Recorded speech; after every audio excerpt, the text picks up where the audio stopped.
Aquí estuve en la Cámara muchas veces cuando era ministro de Comercio, cuando fui ministro de Hacienda, cuando fui ministro de Defensa, y ahora pues me siento muy honrado de venir ante ustedes como presidente de la República, sobre todo cuando coincide con la dirección ejecutiva de un ex compañero mío de colegio. Camilo Reyes era compañero mío de colegio. Cuando tenía pelo le decíamos la bruja, porque era un pelo rojo que parecía una bruja, pero era un gran compañero de colegio, y por eso me complace mucho estar aquí.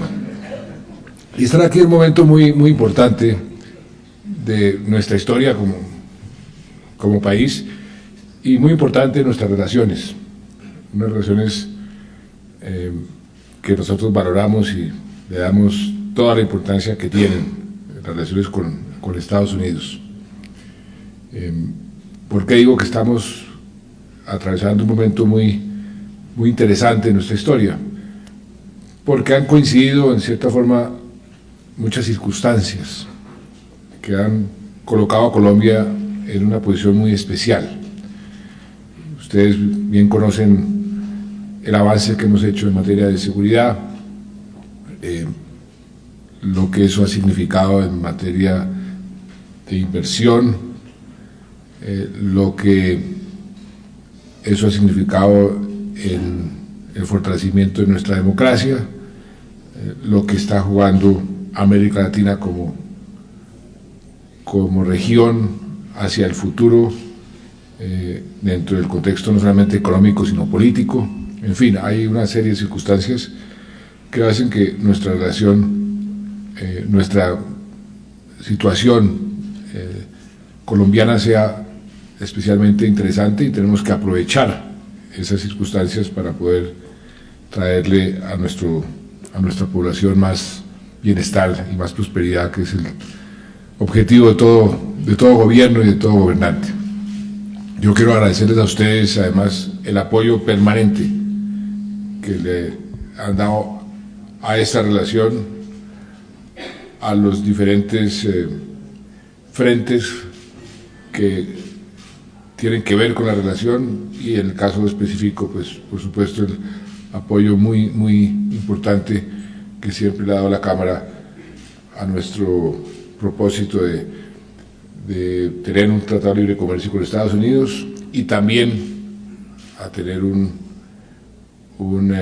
las preferencias arancelarias que a mí me tocó negociar como ministro de Comercio hace ya 17 años. Preferencias que están en este momento suspendidas, no por falta de voluntad, como ustedes bien conocen, sino por circunstancias políticas internas dentro del Congreso. A veces es difícil para los colombianos que no conocen bien los intríngulis políticos entender por qué nos dejaron sin preferencias y por qué nos dejan sin tratado de libre comercio, qué está pasando con la relación con Estados Unidos. Es que nos estamos distanciando, nos están castigando por algo, ¿qué está pasando? Hay que explicarles bien a quienes hacen las preguntas que también en este caso se han juntado una serie de circunstancias, pero que en nada afectan esas buenas relaciones que hemos tenido, y yo creo que todo esto se va a resolver positivamente. Ayer veo aquí al presidente Juan Flores, fue muy significativo que cerca de 530 o 35 oficinas del Congreso recibieron su flor. Tengo entendido que tuvo un gran impacto positivo, además, diciendo qué pasa con las preferencias. Me pareció muy creativo y audaz ese paso, muy constructivo y muy positivo. Y estamos esperando a que eso se resuelva a la mayor brevedad posible. Estoy en permanente contacto con el embajador, y realmente es una cuestión de falta de una coyuntura especial que permita que esas voluntades, tanto de los demócratas como de los republicanos, frente a las preferencias en Colombia, se puedan expresar, porque es un debate que ha tenido arandelas diferentes a las preferencias, y que eso es lo que ha impedido que se puedan materializar y se puedan extender.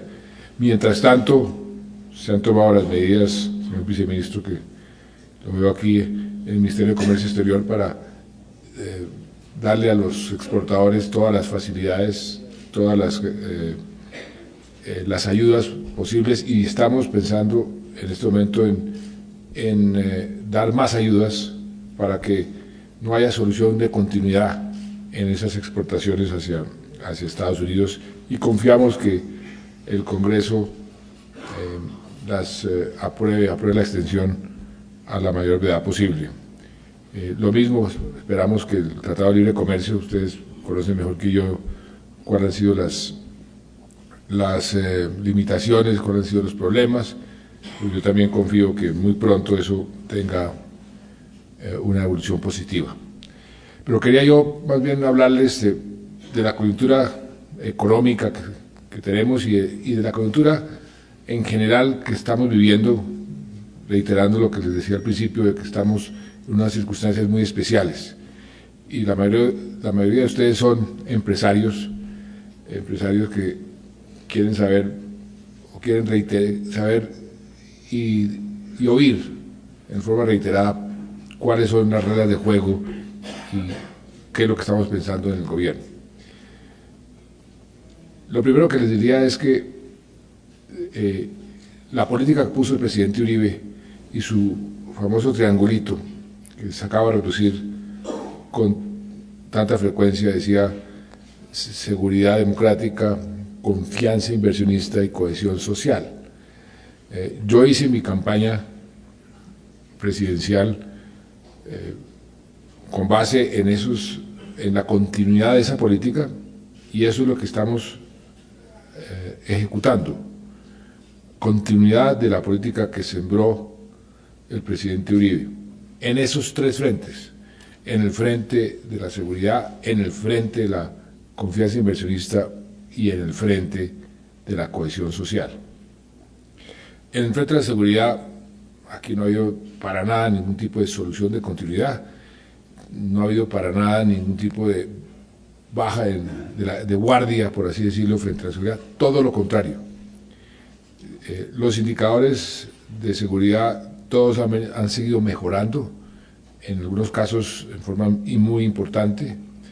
No quiere decir esto que seamos un paraíso o que no hayan surgido problemas nuevos. La delincuencia y la inseguridad tiene una capacidad para adaptarse a las nuevas circunstancias, para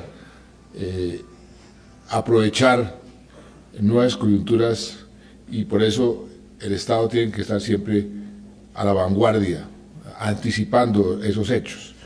La evolución de las llamadas bandas criminales, que no son grupos paramilitares, como se ha dicho, son bandas criminales al servicio del narcotráfico, pero que tienen, en cierta forma, la costumbre y las estrategias y las tácticas de los antiguos grupos paramilitares, porque muchos de los delincuentes que hoy están en esas bandas pertenecían a los antiguos grupos paramilitares, pero es un contexto completamente distinto, en el sentido de que esos grupos no tienen ninguna visión contrainsurgente, ni están interesados en adquirir poder político, están interesados en mejorar su negocio de narcotráfico.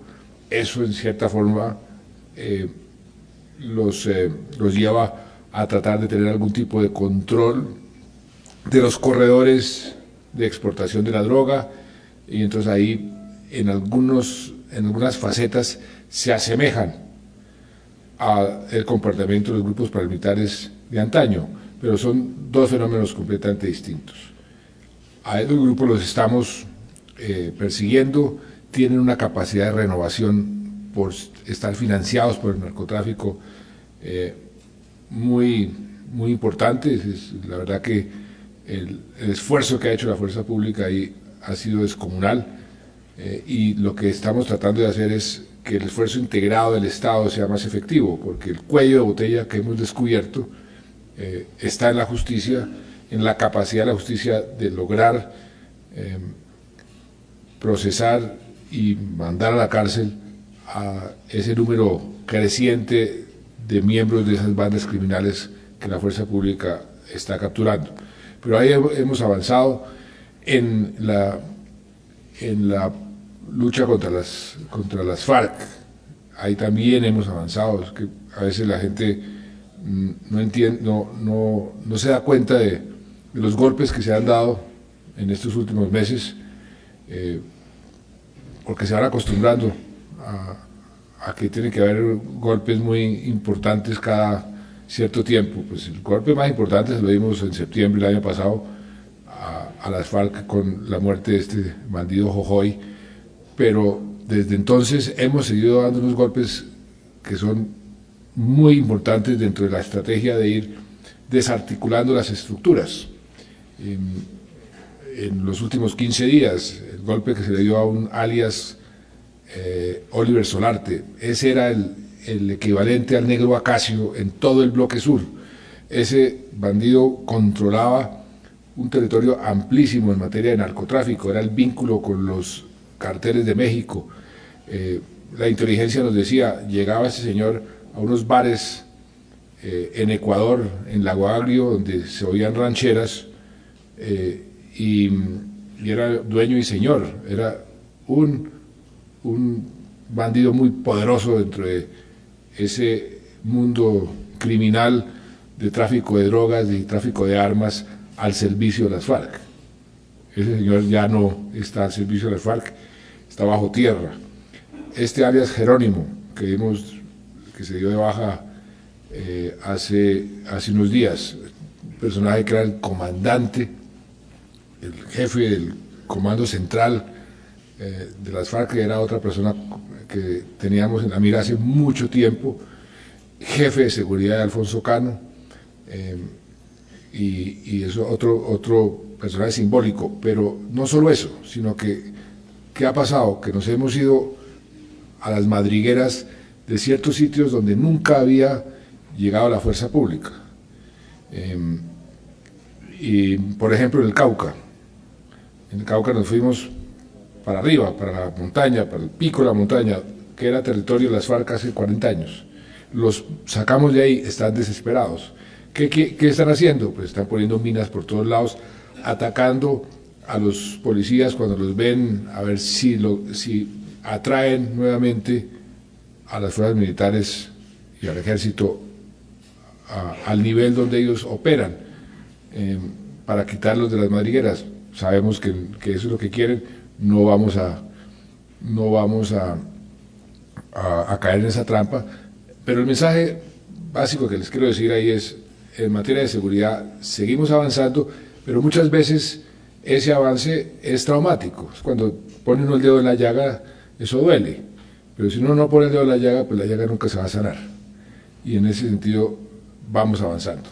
En lo que llevamos este año en incautaciones de narcotráfico, no hay precedentes en el volumen que se ha incautado.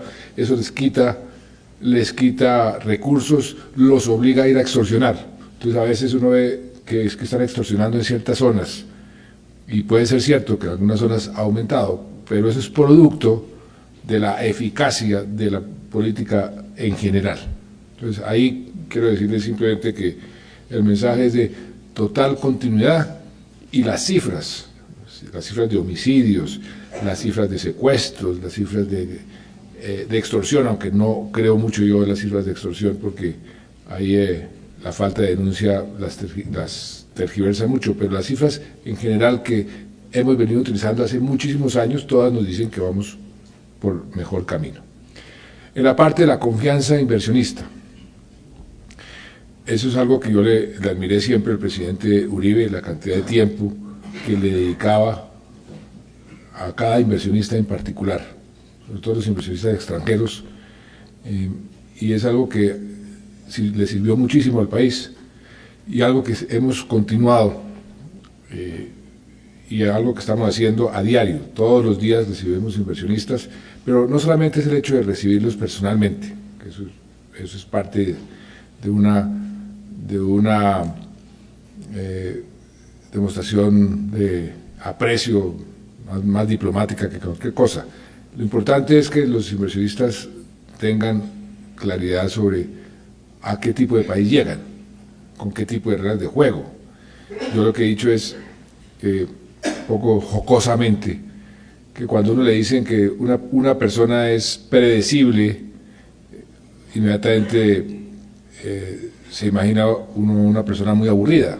Si esa persona es predecible, pues debe ser muy aburrido. Pero que en términos de país, con los inversionistas, queremos ser muy aburridos como país, es decir, totalmente predecible para los inversionistas, con reglas de juego totalmente claras y estables, que sientan que hay no solamente seguridad física, sino seguridad jurídica y seguridad en las reglas de juego. Ahora, hay siempre, inexorablemente, cambios en esas reglas por circunstancias que siempre deben explicarse en forma clara para que se entienda. Por ejemplo, quitamos la deducción tributaria en las inversiones en activos fijos que se había dado como un estímulo a la inversión. Algunos dicen cambio en las reglas de juego. No son cambios en las reglas de juego. Esos estímulos se dieron siempre y siempre se dijo como una fórmula transitoria, porque el momento en que se pusieron esos estímulos, aquí nadie ni siquiera pasaba por Bogotá, porque sus empresas ni siquiera les permitían viajar a Bogotá porque no las aseguraban las aseguradoras. Eran otras circunstancias y otros tiempos. Esos estímulos ya no son necesarios y fue el propio sector privado, el presidente del Consejo Gremial, a nombre de todos los agremiados, quien propuso, mire, esto ya no se necesita y por eso los desmontamos. Que el impuesto al patrimonio, que eso es un cambio en las reglas de juego para algunos, pues es cierto, pero también entiendan la emergencia que estábamos viviendo y que seguimos viviendo. Ahí hay un mensaje muy claro que le estamos dando al país. Si lo que vimos en los últimos meses en materia de desastre por la ola invernal ha sido grave, pues va a ser más grave todavía lo que se nos viene.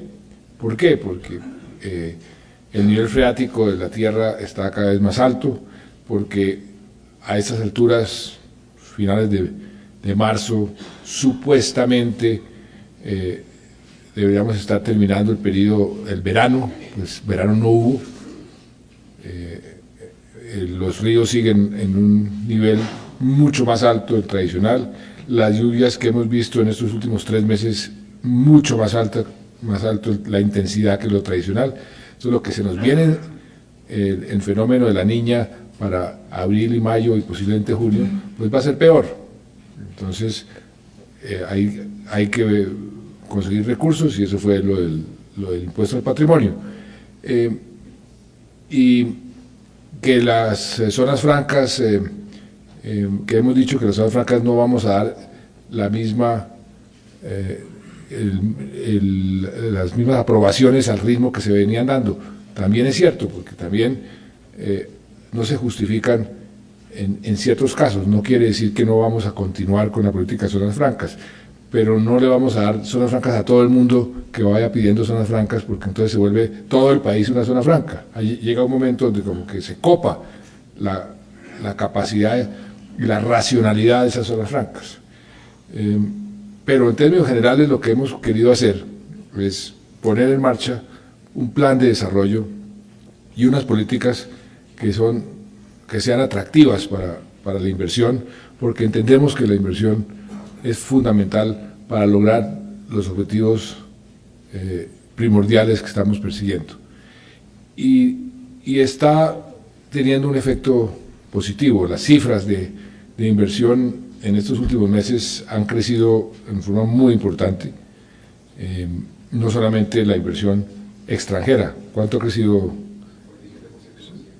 57%, eso no se veía hace rato. Y la inversión interna también está creciendo de una forma muy importante. Eso es producto también de un clima como de optimismo que es importante de mantener en el país.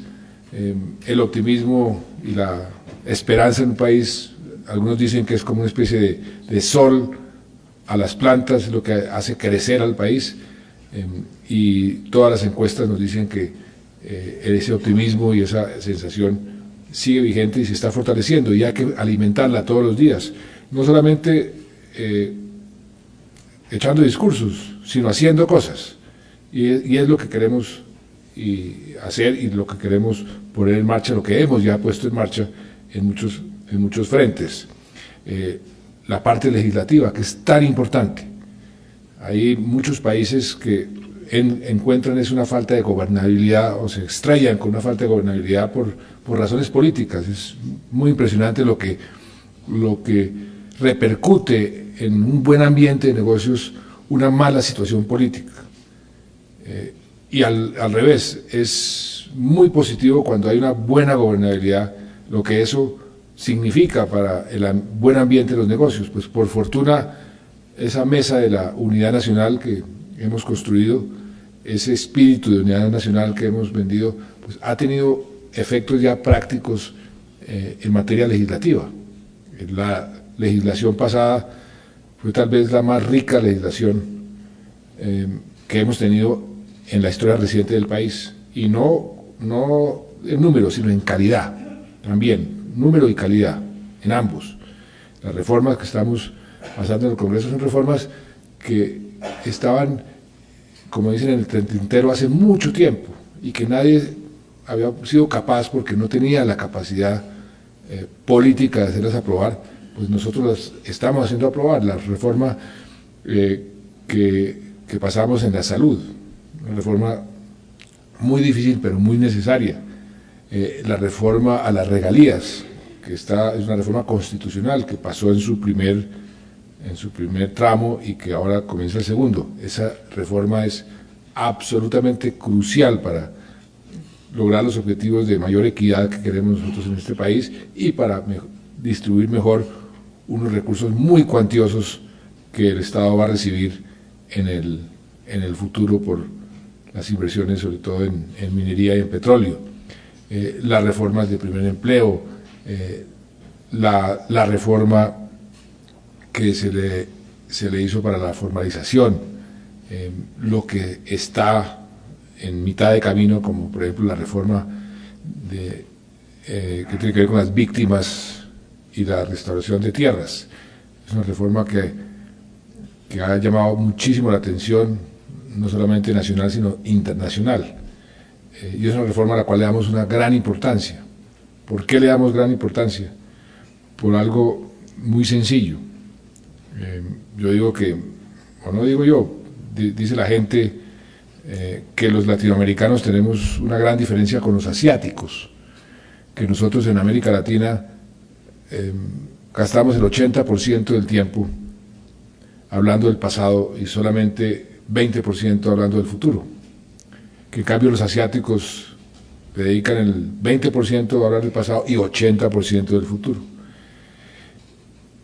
Esa ley de víctimas tiene algo que ver con eso. ¿En qué sentido?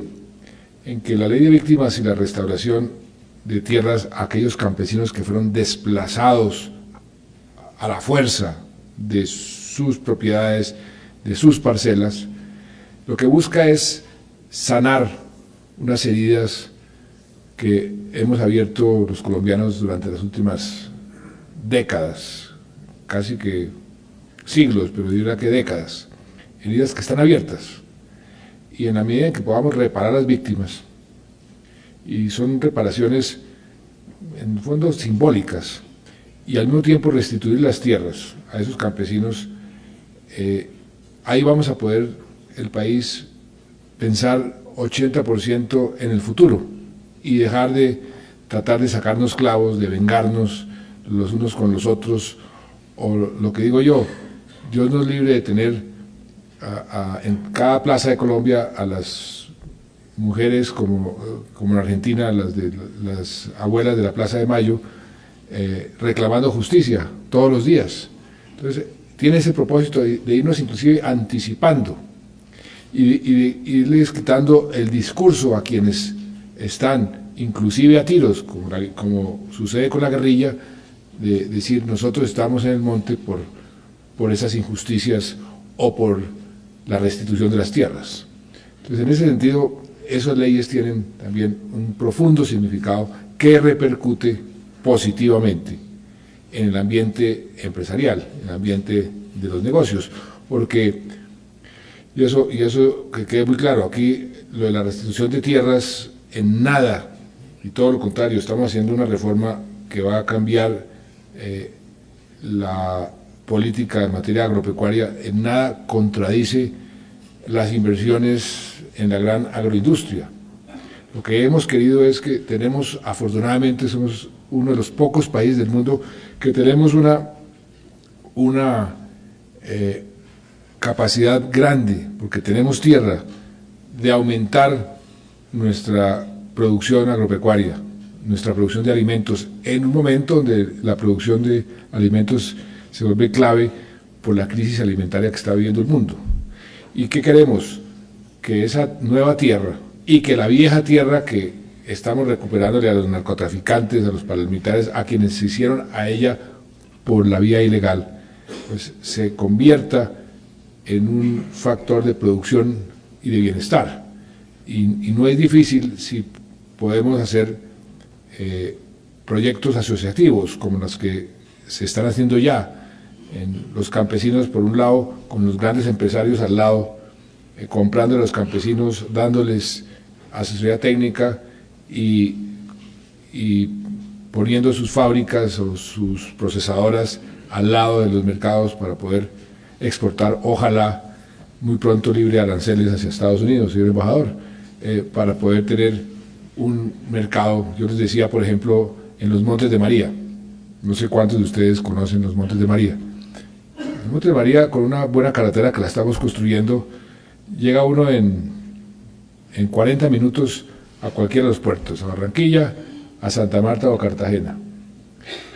Esa región con muy poca inversión se convierte, ya se está convirtiendo en una región de una gran fertilidad, con una gran productividad. Ustedes no se imaginan, por ejemplo, los aguacates que se dan en los Montes de María. Yo les decía a los campesinos de los Montes de María que llevan 40 años bajo la félula de las FARC, que ya los recuperamos, que esos campesinos cuando comienzan a vender esos aguacates en un supermercado en Miami, que está a 2 horas de vuelo de cualquiera de esos puertos, pues eso transforma completamente toda una región y eso transforma todo un país. Y por eso estamos optimistas y por eso el mundo está optimista en Colombia. Me decía el ministro de Hacienda que llegó ayer de Calgary, en Canadá, que el entusiasmo por Colombia es impresionante y curiosamente lo que nos falta, lo que yo los estimulo a ustedes a que todos juntos en esa asociación público-privada que es tan productiva hagamos, es la estructuración de proyectos. Los inversionistas quieren venir a invertir en Colombia y no tienen dónde. ¿Dónde invertimos? Por eso los pocos proyectos se vuelven unos proyectos muy atractivos para la inversión. Ahí hay un gran desafío del sector público y del sector privado, estructurar rápidamente buenos proyectos. En el caso nuestro, proyectos de infraestructura, por ejemplo. Uno de los cuellos de botella que hemos tenido durante mucho tiempo es que no hemos sabido o no hemos querido estructurar bien los proyectos, por el afán de ponerlos a marchar y decir, yo estoy haciendo esto, yo estoy haciendo aquello, yo puse la primera piedra. Entonces licitan en la fase 1 los proyectos, o máximo en la fase 2, los proyectos quedan mal hechos, quedan mal diseñados, vienen los sobrecostos, o sucede lo que ha sucedido tanto, y es que los proyectos se quedan a mitad de camino.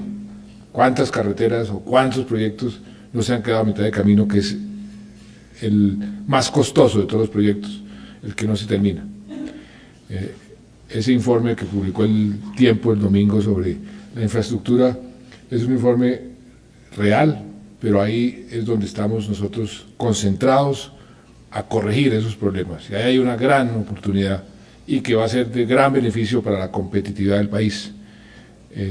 Ahí hay otro frente donde estamos trabajando con el ministro de Comercio y de Industria y Turismo, el frente de la competitividad. Estamos empoderando a los comités regionales, cada vez más internalizando entre empresarios y sector público, gobernadores, alcaldes, la necesidad de siempre tener esa palabrita competitividad como uno de los parámetros para poder tomar las decisiones acertadas y poder tener unas políticas coherentes y efectivas en materia de crecimiento.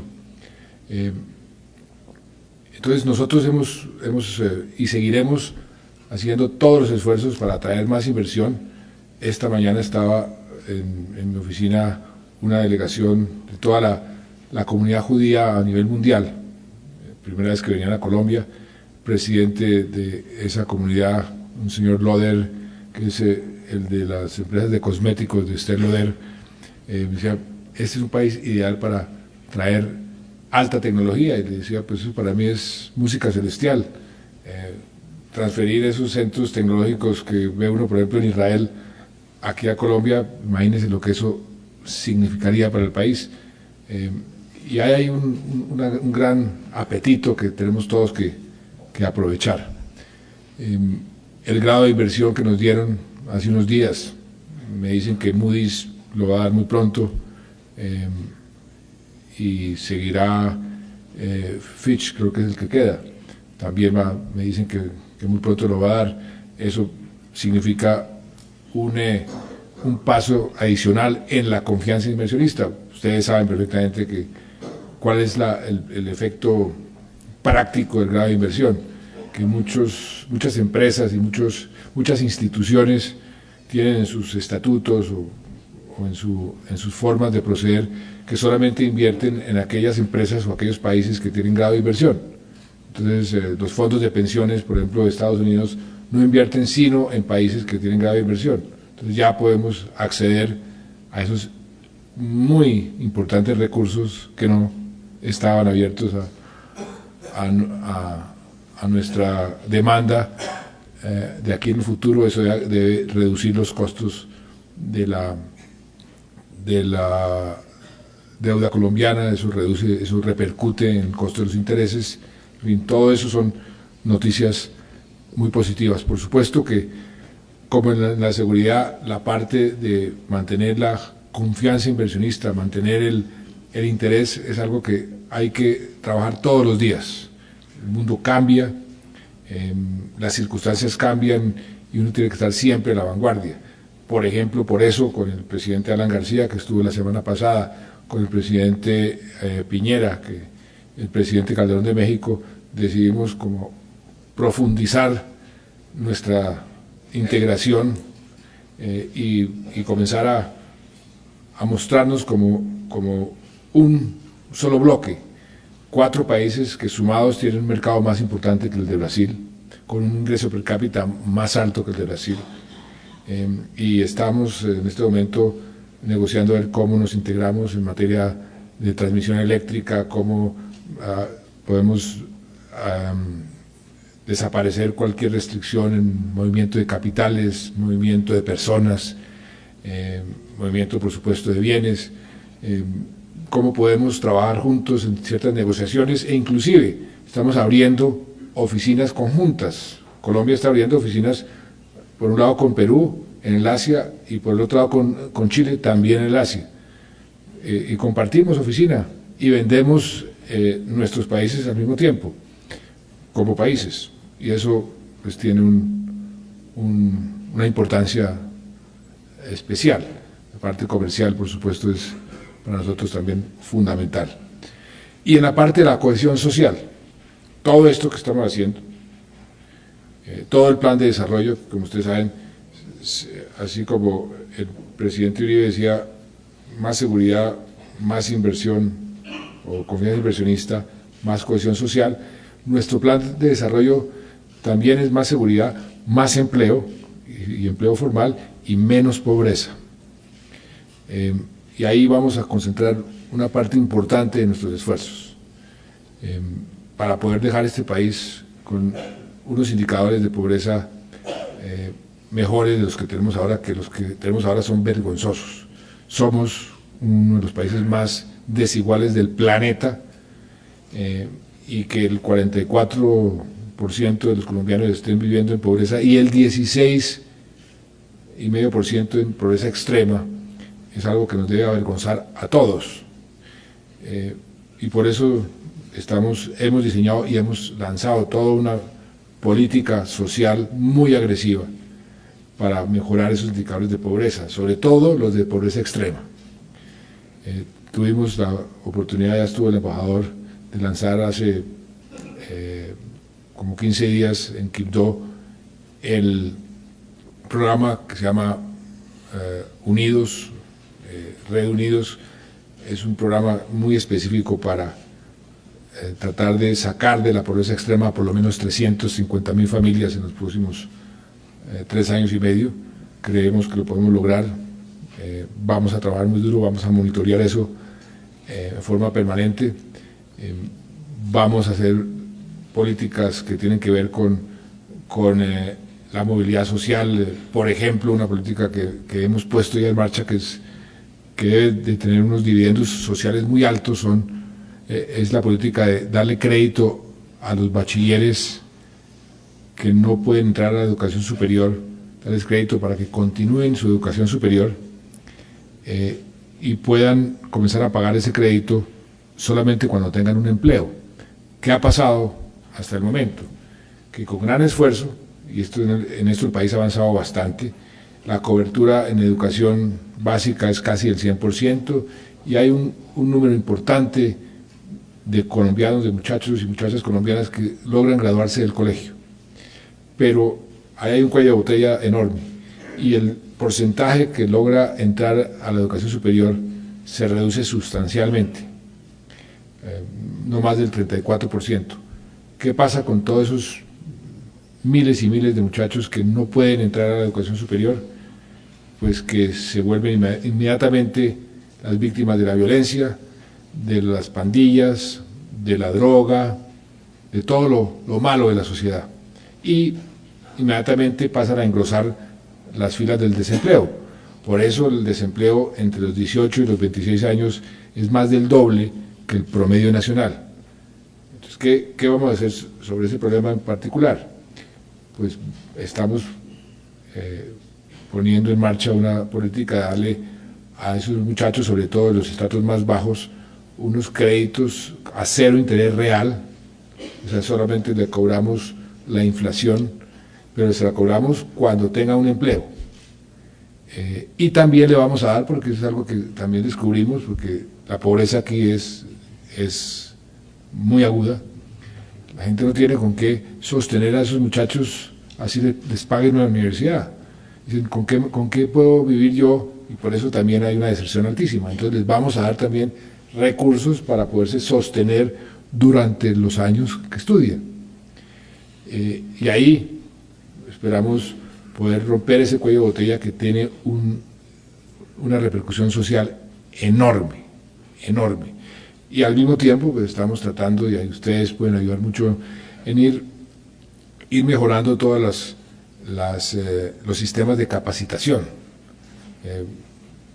Vamos a ver si podemos poner en marcha una política agresiva de centros de educación técnica y tecnológica para invertir la proporción que hoy tenemos entre educación universitaria y educación técnica y tecnológica, que es más o menos de 65-35, con preponderancia en la universitaria, cuando los países desarrollados es a la inversa, son 30-35 universitaria y el resto técnica tecnológica. Muchos de ustedes deben tener problemas a veces contratando técnicos con ciertas capacidades particulares. Ahí tenemos que hacer un gran esfuerzo. Nombramos a un padre en el SENA un padre que viene de una universidad muy exitosa, la Universidad Minuto de Dios, y ese esfuerzo tiene que ser un esfuerzo apalancado por el sector privado, quien debe dar las señales del tipo de capacitación que más requieren, que eso también es un proceso de mejoramiento continuo, porque las demandas van cambiando. El técnico electrónico de hace 20 años hoy está completamente obsoleto. Hace 20 años ni siquiera usábamos celular. Entonces hay unos retos de ir actualizando, de ir modernizando todo nuestro aparato de capacitación y educación, que es muy importante de poder llevar a cabo. Y queremos también, pues, ser jugadores a nivel internacional y utilizar el mundo, porque estamos en un mundo globalizado, umbrales internacionales. Por eso estamos aplicando a entrar en la OECD.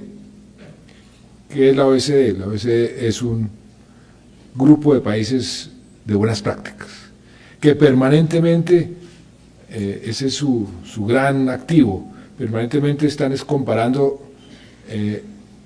las políticas públicas que tienen éxito dentro de los países para que los demás puedan aprender de ellas. Y están permanentemente viendo qué funciona y qué no funciona. Pues creo que para Colombia, así como hace 20 años, cuando yo tenía el cargo que tiene hoy Sergio Díaz Granados, entramos a que nos midieran nuestra competitividad en Davos, en el Foro Económico Mundial. Pues ahora queremos que nos midan nuestra competitividad, pero en la OECD, y ya le miden a uno otras cosas, la calidad, por ejemplo, de los bachilleres que estamos graduando, que eso se vuelve importantísimo, la calidad de nuestras universidades, que se vuelve fundamental, la calidad de nuestras políticas de salud, la calidad de nuestras políticas de infraestructura. Todo eso es lo que la OECD nos va a permitir, por lo menos, tener una referencia y una asesoría para entrar en ese club de buenas prácticas. Y eso, a su vez, también reafirma la confianza. Les decía de la relevancia internacional. Colombia es un país con un gran potencial para ser un país con peso específico en muchas discusiones a nivel mundial. Y creemos que eso nos conviene, y creemos que somos capaces, y creemos que eso es algo que como país nos corresponde. En lugar de ser los parias del mundo, como infortunadamente hemos sido catalogados durante tanto tiempo, y como lo dijo la presidenta, la secretaria Clinton la semana pasada, en una conferencia en el CSIS, dijo algo así como: Colombia, después de ser considerado como un país paria, hoy es un país lleno es un ejemplo para el mundo, lleno de inspiración. Lo mismo dijo el presidente o el vicepresidente Al Gore cuando estuvo aquí hace 3 semanas. Mostró un mundo catastrófico con todo lo que está pasando en el Medio Oriente, con el terremoto de Japón, con lo que está pasando en el cambio climático. Dijo, sin embargo, hay países que lo llenan una esperanza. Dijo, como Colombia. Acuérdense lo que Al Gore había dicho hace solamente algunos años frente a Colombia. Eso es un cambio muy importante que tenemos nosotros que aprovechar, y lo estamos aprovechando. Con nuestros vecinos estamos teniendo unas buenas relaciones, no porque yo me haya vuelto chavista, ni creo que Chávez se haya vuelto santista, sino porque nos conviene, porque tenemos 1.200 kilómetros de frontera, y si nos respetamos las diferencias y colaboramos en algo que nos convenga a los dos, todos vamos a ganar. Lo que ha sucedido con Venezuela en los últimos 7 meses y medio, 8 meses que llevamos de gobierno, ha sido una ganancia neta para Colombia en todo, en todo. Y eso es lo que queremos nosotros, que la política internacional redunde en la prosperidad y el bienestar de los colombianos. Para eso es una buena política internacional. ¿Quién se iba a imaginar que Colombia iba a presidir la UNASUR hace 5 o 6 meses? Eso tiene un peso específico. ¿Quién iba a pensar que Colombia iba a llegar a ser parte del Consejo de Seguridad de Naciones Unidas? Yo voy a presidirlo la semana entrante, a presidir el Consejo de Seguridad. Eso nos da un peso específico en muchas de las discusiones a nivel mundial. Entonces ya Colombia, ya Inglaterra entonces está llamando a consultar cierta cosa, ya Francia entonces nos está invitando al G8 a que participemos en las discusiones. Eso es una política internacional que queremos alimentar cada vez más para que esa política internacional redunde en un mayor bienestar del pueblo colombiano. De manera que vamos por buen camino y nosotros queremos continuar de la mano también con Estados Unidos, que ha sido nuestro aliado estratégico. Lo digo siempre con mucho orgullo. A nosotros no nos avergüenza decir que somos amigos de los Estados Unidos, todo lo contrario, nos parece que es algo que nos honra. Yo me crié en Estados Unidos en el sentido, en la parte educativa. Allá estudié en la universidad, hice mi posgrado, estudié en varias universidades. Tengo un gran aprecio por el sistema democrático americano. Hemos copiado muchas de sus instituciones y qué mejor que tener las mejores relaciones con Estados Unidos y tener a las empresas americanas como ustedes trabajando aquí, invirtiendo aquí, produciendo aquí, porque eso es parte también de la política que queremos nosotros fomentar cada vez más, porque eso redunda también en la prosperidad de nuestro pueblo, que es el objetivo fundamental nuestro. Y por eso, pues, vine aquí a darles ese saludo, agradecerles el apoyo de todos ustedes. Siempre lo he tenido desde que fui ministro de Comercio, como les digo, en los 3 ministerios, ahora en la presidencia. Yo soy muy optimista de lo que va a suceder con Estados Unidos hacia adelante. Soy optimista porque los conozco.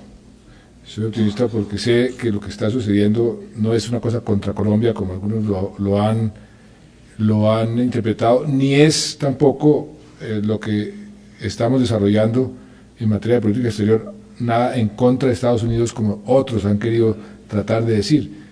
Es que hay cuestiones que no son excluyentes para nada. La gente cree que, por ejemplo, nuestras relaciones nuevas con Venezuela o con Ecuador va a poner a Estados Unidos en contra de Colombia. Todo lo contrario. Lo que hemos recibido, me lo dijo el presidente Obama, usted se recordará, embajador, la secretaria Clinton, y todos los americanos que entienden cómo funciona el mundo, dice, eso es lo mejor que ha podido hacer Colombia. Es que no es excluyente tener unas buenas relaciones con los vecinos y tener buenas relaciones con Estados Unidos, todo lo contrario. Colombia puede ser mucho más constructivo para las relaciones de Estados Unidos con la región, si Colombia tiene buenas relaciones con la región, porque somos socios estratégicos. Y esa es la forma que uno tiene que ver por la positiva estos movimientos. Creo que todos lo que se ha logrado en estos pocos meses ha sido muy positivo. Tenemos muchos desafíos por delante. Por supuesto, Colombia todavía no es un paraíso. Hay muchos problemas, pero ahí lo estamos sorteando con dedicación, con patriotismo y sobre todo con la colaboración de todos los colombianos, porque para finalizar esa política de la unidad nacional no es simplemente una cuestión de unidad entre unos políticos en el Congreso. Es que cuando una sociedad aprovecha una coyuntura y se une para tomar decisiones acertadas y se une para lograr propósitos que esa sociedad nunca se había soñado, generalmente lo logra. Así nos lo dice la historia. Y creo que nuestra coyuntura, como decía al principio, es muy especial, unas circunstancias muy especiales, y por eso unidos todos, creo que vamos a poder lograr esos objetivos muy ambiciosos que nos hemos puesto, pero que nos merecemos. Muchas gracias.